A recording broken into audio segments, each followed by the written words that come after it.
everyone. My name is Jane Shoemaker, and I'm one of the pastors at Seddon Global Methodist Church in Maysville, Kentucky.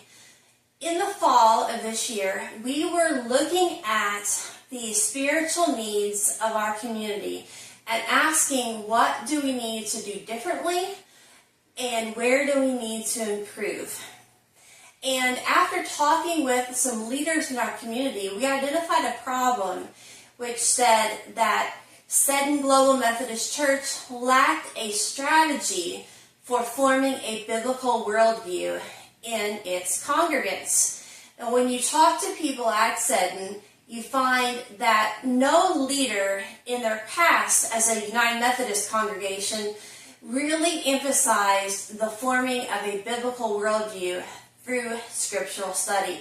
And so in the fall of 2025, we began creating interventions to help our congregants at Seddon GMC form a biblical worldview.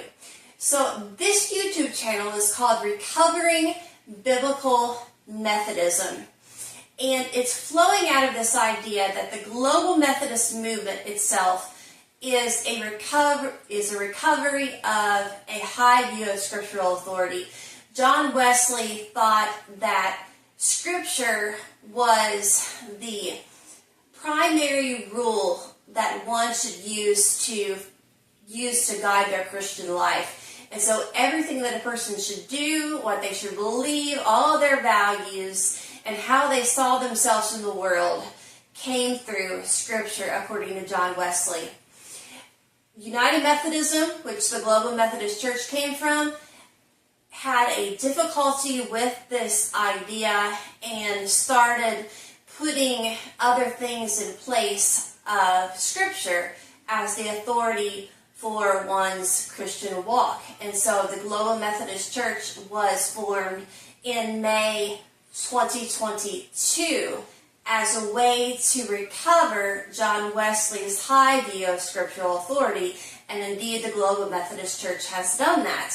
The problem has been, however, that many Global Methodist churches are now trying to form a biblical worldview. They're trying to get back to Scripture, but are having some difficulties doing that because it was not emphasized in their previous years, forming a biblical worldview. So this series investigates in the first conversation, our first conversational video, my husband, who is the pastor, and I talked about what led to the creation of the Global Methodist Church and how it is a renewal movement trying to get back to a strong sense of Scripture and a strong sense of Scripture's rule over our everyday life. In our second video, we looked at how one can use what's called the meta-narrative of Scripture to develop a basic understanding of a biblical worldview. The meta-narrative of Scripture, as we define it, is the creation of a good world, the fall of humanity into sin, redemption in Jesus Christ, and the coming restoration of all creation as well through Jesus Christ. And so that is what the meta-narrative is all about. It's the big bone story that you find in Scripture, and all the beliefs that go with it form a biblical worldview. Simply, a biblical worldview is a set of beliefs that one gets from Scripture that are arranged in a framework that one uses to guide their entire life. There are other worldviews that you find in many different cultures, and these, once again, are frameworks or sets of beliefs that a person uses to guide their every action and helps them understand the reality around them. In a third conversation, my husband and I are going to be discussing how you can share or how you can defend a biblical worldview in conversations with those who do not have one.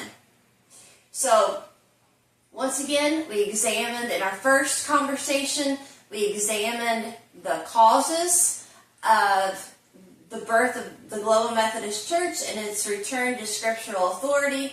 We talked about how do you form a biblical worldview through the meta-narrative of Scripture, through studying the meta-narrative of Scripture. And finally, in this last video, we are going to be talking about how you can defend a biblical worldview in conversations with those who do not have one. So once again, this channel is devoted to helping Seddon GMC develop a biblical worldview and defend this biblical worldview within conversations in the community. Have a wonderful day.